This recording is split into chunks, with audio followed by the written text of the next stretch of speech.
every single one of you should, and I want you to be the best versions of yourself. And I want to advocate for that kind of stuff. I think that is very important, okay? I think you should, if you can, clean up your room. I think you should, if you can, shower to get out of bed. I think you should, if you can, work to be strong.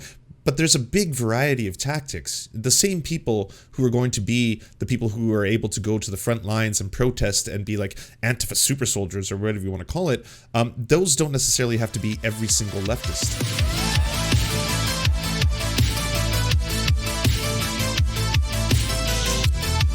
All right, everyone, let's talk a little bit about mental health. We're going to be playing the new music video by Dream. I don't know if I can play the sound on this one. I might just have to sing the song while it's playing so I don't get... Well, I mean, this is Dream's official YouTube channel. I don't know if it's going to be Dimkind at the same time.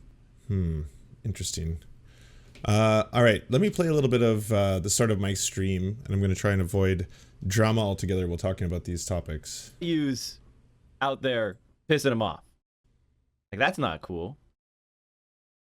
That's not cool. Who? It's the guy. Never mind, chat. It's the guy who makes the funny Mike, who's been making the Mike videos. That's of the person, you know, the Mike's coming alive. I haven't given enough credit to Devolio's incredible work that you don't know that.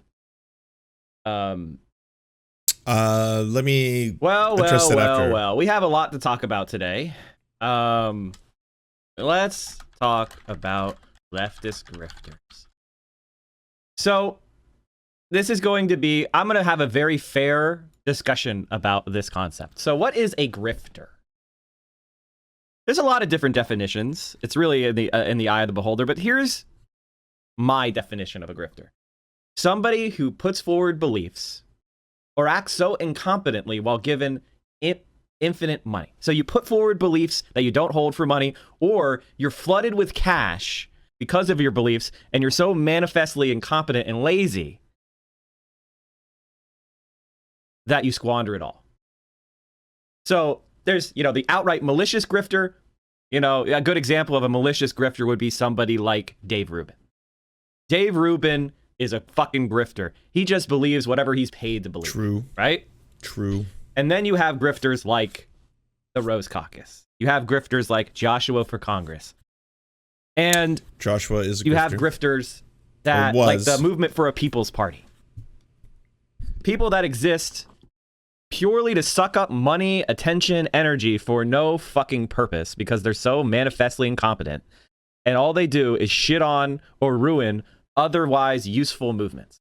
I want to tell you the story of somebody who started out as a really, really high potential and just squandered it all because of posting brain and because of, and now I'm going to piss some people off. Are you ready for some real hot takes?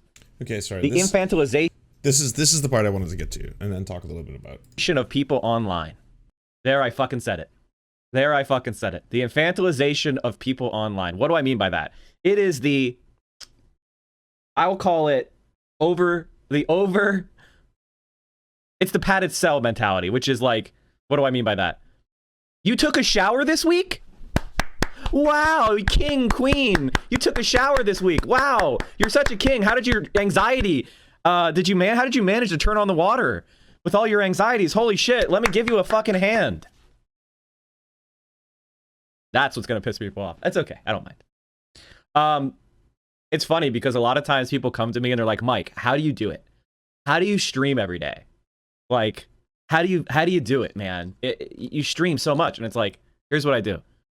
I get up at the same time every day. I look through the news. And then I sit down in my chair. I collect my thoughts during the intro. And I press go live. And I do it when I don't feel like it. And I do it when I do feel like it. And eventually, about an hour into the stream, I feel like it. There's only been 2 or 3 times where I was totally miserable the entire stream. And mostly it was my own fault. I didn't feel well. I got annoyed. Something else was happening off stream. Somebody said something minor and I just pivoted my emotions onto that person. But it's not, I don't have a secret sauce. My secret sauce is stream through your depression, stream through feeling bad about yourself, stream through controversy. Just stream, forehead. So I just want to quickly address this. And I'm not in any way going to talk about personal drama at this moment between myself and Mike. I just want to avoid that, but I do want to talk about this topic because I haven't just seen this from Mike from PA. Other people who I actually respect, like, for example, the Radical reviewer made a post about this too, where he said, I don't understand how people aren't able to have the same kind of work ethic as myself and pump out content and videos and stuff like that. I'll say this, especially coming from, someone like me, I am like in no way someone who suffers from depression, like actual depression, where it's like it's crippling, or in the sense that like I can't get out of my bed in the morning, or I can't like accomplish any tasks, or I can't do anything like that. So I have what they call in these circles privilege. I have privilege in order to be able to talk about this topic. Well, I don't actually experience it, but at the same time, I don't think in any way that grants me the ability to vilify people who do experience that. There's a big difference between saying that I want every single one of you to be the most strong, powerful leftists you can be in every way, shape, or form. I mean, the whole clean up your room mantra, all that kind of stuff, it does make sense from a technical level. It does feel better when you have a clean room. It does feel better when you have, if you've showered, for example, especially if you want to interact with other people. No one wants to be around someone who smells terrible. No question about that. But that and actual crippling anxiety, crippling depression, if you have acute anxiety, for example, that can be debilitating. And I think it's not a very good piece of advice to tell people or to give people a prescriptive statement that why don't you just say work through it? Why don't you just get over it at the end of the day? Because people in those positions, trust me, they want to. And this is going to be like, maybe I should put up a warning here because this is going to be a personal story that has a bit of darkness to it. There's that adequate. I'll put that up here. So I had a very close friend of mine who, and this is totally an anecdote, but this is something that taught me a lot about this, who like close to, I'd say like 6 or 7 years ago, was struggling with a whole host of things. And I'm talking, depression, anxiety, and had a lot of trouble, and crippling addictions, and had a lot of trouble doing very simple things like getting out of bed in the day, showering, being able to maintain or hold a job. He was constantly having to borrow money from his parents, was very embarrassed about that, constantly having to borrow money from me, was very embarrassed about that, constantly having to like beg his friends and family for money and stuff like that. And I, to like my detriment, had this consistent mentality where I was just like, why can't you just pick yourself up? Like, why won't you just dedicate yourself towards like holding a job, a work ethic, or anything, because you're consistently like falling into these same traps? Like, why don't you just get over it, kind of stuff? And unfortunately, he never did. He ended up dying from a fentanyl overdose a couple years ago. And after the fact, it was one of those huge kind of like, revelation moments for me where I was like, that was utterly fucked, my behavior. And it really was. Because people in those like situations, they don't want to live like that. Like they don't want to have to go every day without being able to get out of bed, without being able to shower, without being able to like, help themselves. Like they want to be self-sufficient. I mean, look no further than someone like Lottie, right? Lottie was a very prominent streamer consistently, but they're unable to stream now because they have such crippling, debilitating problems with sleeping and stuff like that, that they're barely able to leave their own bed. And they're constantly trying to work on that, and they want to, and they post about this all the time on their Twitter. They're constantly saying that like, I really fucking wish I didn't have to beg people to pay my rent. I really fucking wish I didn't have to like beg people to help me out. So there's a big difference between every single one of you should, and I want you to be the best versions of yourself. And I want to advocate for that kind of stuff. I think that is very important, okay? I think you should, if you can, clean up your room. I think you should, if you can, shower to get out of bed. I think you should, if you can, work to be strong.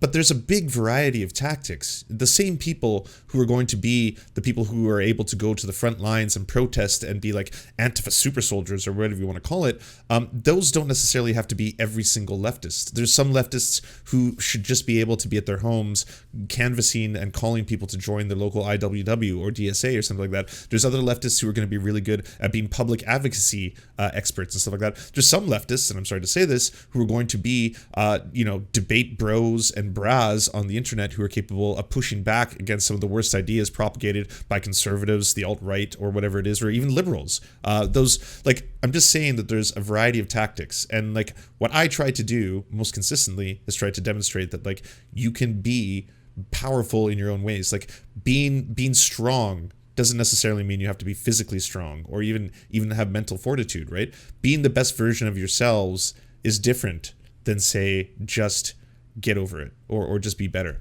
And that kind of relates directly to this segment, that this, like, wow, is this person ever incredibly famous? Like, I can't even imagine what it's like when you put out a video and you get like 4 of the top trending hashtags as a result of this video going up here. It was creating a whole bunch of like anger and animosity. I saw ADHD is still trending on Twitter. I saw normal pills trending. I saw get over it trending. Like so many different things based on this one music video that came out by Dream, the Minecraft player. But anyways, let's take a look and see what all the controversy is about.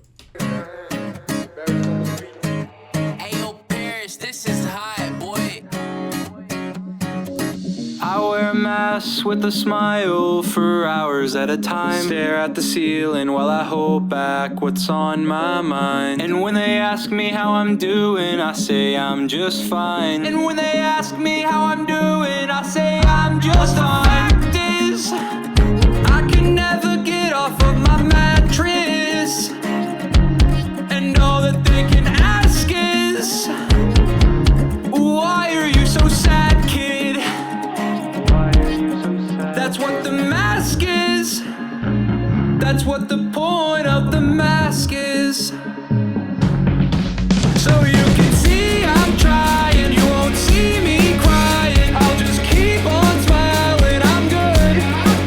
And it just keeps on piling. It's so terrifying. But I keep on smiling. I'm good. I've been caring too much for so long. Been comparing myself for so long. Been wearing a smile for so long. It's real. So long. It's real. So long. It's real. Always being judged by a bunch of strange faces. I like how every comment so far is like, can we listen to this on mute, please? Is there any way we don't have to? Well, I was like, well, yeah, we have to understand the content if we're going to critique it. Otherwise, there's no way for me to talk about this. To go outside, haven't seen the light in ages, but I've been places, so I'm okay-ish, so I'm okay. Yeah, I'm okay, bitch. The fact is, I need help, I'm failing all my classes. They think that I need glasses. I just really wish that I could pass this. Wish that I could pass. That's what the Okay, so that was pretty much the scene. That's the one that's creating all the controversies. So if I just rewind it. So this is talking about obviously his personal story with ADHD, struggling with it, being given, which is, I'm assuming, very heavy medication. Most people with ADHD are prescribed either some form of Adderall, which is basically a methamphetamine. And when a normal person takes methamphetamines, they'll probably have very high levels of, let's say, energy, euphoria, stuff like that. And when a person who has severe ADHD takes it, they're able to like not wake up and just eat peanut butter as the only accomplishment of the day kind of stuff. this. Wish that I could have. That's what the mask is.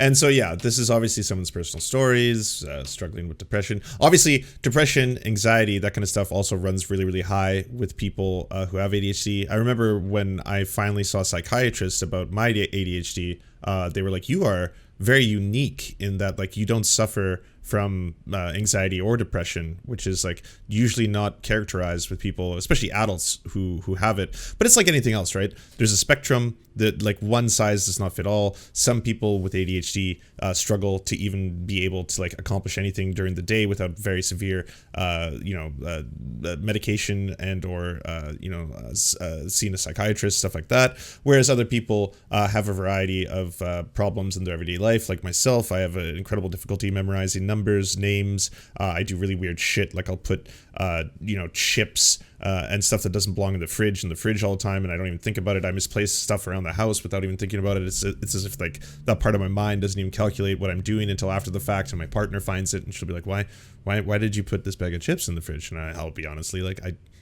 I don't know. I don't have a good reason for this, right? But the reason this is pissing a lot of people off, and I understand the criticism here, is the idea of throwing the medication out, normal pills. Now, there is definitely something to say about this being problematic, because there's a lot of things that like as a universal blanket statement, like, if you throw away your medication, you'll be happier. That is dangerous in the sense that like you've got millions and millions of fans who watch your content, who may be watching this, who take a large amount of inspiration from you. There should be some kind of a disclaimer, right? Or at least something to state that like this is not like, if you have, say, schizophrenia, or if you're bipolar, for example, that medication that you take can be life-saving. Absolutely life-saving. There's no question that there's a massive problem, especially in America, of over-prescribing things. And this has been a massive problem that I've tried to explore a numerous amount of times when it comes to people in, especially under like our current capitalist system and the way the pharmaceutical industry works, in that they are consistently trying to advertise and push things on us that we don't need, right? The idea like, are you sad? Are you awkward in social situations? Well, then try Reflexibral, right? Only 3 doses of Reflexibral will suddenly make you feel confident in social scenarios, when like you're describing just being human. I think I like even the most alpha like social people in the world do not feel universally at ease in social scenarios. Like if they do, please can I just take their adrenal gland and chew on it and get whatever they're having? Because that at the end of the day, with my experience being neutrally divergent, Prozac does help quite a bit.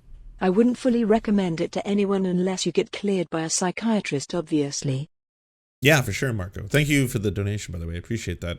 But anyways, just as a universal statement, yeah, it's like, I get that this is a personal story. And like, I've watched the interview with Dream where he talks about it. And obviously, to your own story, sure, this can be definitely something that happened, like your lived experience, right? Like you were told that like you will only be quote unquote normal if you take this medication. The medication does not make you feel normal. In fact, it makes you feel abnormal. And so the idea of not taking it is actually what helped you a lot in your life. That is all like that is all perfectly good, right? Like that's totally a normal story to say. But the reason that this would become, again, something that has to be discussed is just the idea of universally the solution to this problem is, throwing out the medication, where, like I said, there are things that people take like medication for that is absolutely life-saving. That is absolutely necessary, absolutely crucial. And I guess some of my final thoughts on this whole idea of mental health and advocacy and people on the left is that I don't think in any way it's coddling people to tell them that they should have an opportunity to find, let's say, safe spaces, or let's say find areas where they don't feel that they have any kind of like stimulation that may trigger something like PTSD or stuff like that. Like, I don't have a problem with content warnings, and they don't affect me at all. Like, I don't need content warnings. Like, it doesn't matter if I'm randomly watching something and all of a sudden something pops up, because I don't get triggered by external stimuli. I don't have anxiety. I don't have depression. I don't have sexual abuse in my past that, like, any of those things could. But I understand why they could be necessary for other people. Like, I get why, if you happen to have experienced those things, why things like content warnings really do help you from experiencing something that might be damaging to you otherwise. I don't think that's a bad thing. And I think it's just one of those things that we as a society, we have learned more as we've gone on. Like, there's this really, I think, strong conservative mentality that everyone is looking for safe spaces. Everyone is a snowflake. Everyone is basically, everyone has anxiety now. Everyone has depression now. Like, that never used to be the case. But there's also we are a lot more open about these kind of things now. People feel a lot safer talking about these kind of things. Like, I want to play the clip of Chris Ray Gun, and I'm not playing this in any way to defend Chris Ray Gun's previous, aggressive statements in Gamergate or anything like that. I just want to play this because this happens to be, I think, a pretty important moment in people being open and transparent. Big content warning: if watching someone experiencing an anxiety attack will give you an anxiety attack, please don't watch. As someone who is schizophrenic and bipolar, if I miss one day of meds, I become a danger to myself. It is very bad. Take your meds, and if they don't work, talk to your doctor before stopping. Oh, thank you, Moroccan. I appreciate that. But anyways, this is not me trying to do a purity test. This is not me trying to say that if you do not agree to these statements that I've made, that you are the bad leftist or you are a failure as a human. No, that has nothing to do with that. I'm trying to give my take on these issues as best I can. Anyways, Chris Ray Gun recorded or was trying to record one of his videos and ended up having an anxiety attack live on camera. And instead of doing what most people would do, which is never let anyone know about it because they feel personal shame about it, he decided to upload it onto the internet to show everybody what it looks like if someone has an anxiety attack. And so just so you're aware of what it can be like. Comparison there, and you're probably like, really? Are you sure? Because I remember what... fucked it up. Okay.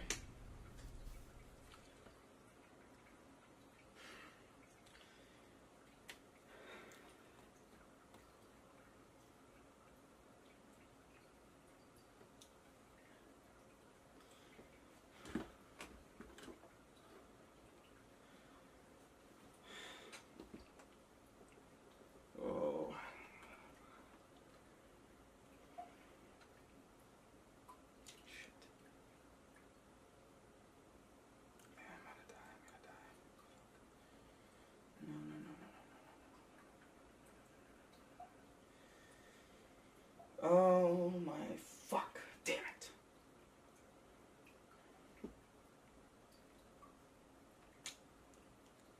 Smile. You're flashing a panic attack. Now I know you're probably thinking, Chris, come on. That's a pretty big accusation. Are you sure? Can you prove it?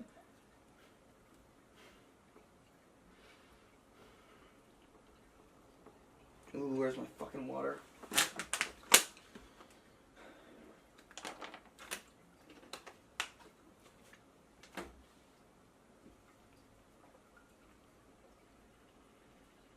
Oh, I feel like I'm gonna die. Okay. Hi. We're gonna stop recording. We're gonna try this again tomorrow when there's maybe daylight. Okay, cool. Sick. Yeah, it's wild to see in real time as someone who's never experienced that. But like once you see it, you're like, yeah, I completely understand why that's utterly debilitating to some people who experience those kind of things. And he got ripped apart by right-wing figures for this, by the way. Like Paul Joseph Watson was one of the first people to be like, yeah, my brother experiences anxiety attacks because he's experienced like real death and loss. Like, this is you're a YouTuber trying to do a video and you forgot a line. Fucking get over it, bro. Kind of shit like that. But I think what this really exemplifies is like none of that matters, right? You can be someone who's experiencing the worst possible living conditions, right? Like, I can't imagine what it is like to experience anxiety attacks if you are in the Gaza Strip, for example. Yes, would be objectively much worse, much more horrifying, right? But that doesn't change the fact that people can experience that in any part of their lives, in any conditions. Doesn't matter if you are a rich YouTuber like Chris Ray Gun. And I'm not saying that you're supposed to suddenly feel a deeper amount of empathy for Chris than you would for someone else in some other kind of living conditions. And that's not what he's saying either. What he was trying to do, and I think is incredibly brave of someone to do by putting this stuff out there, is to show that this is normal, right? Like this happens to me. This is a part of my life. And it's not something that I am proud of. Obviously, it's something I wish I didn't experience. But at the same time, here it is. Like, just take a look at it.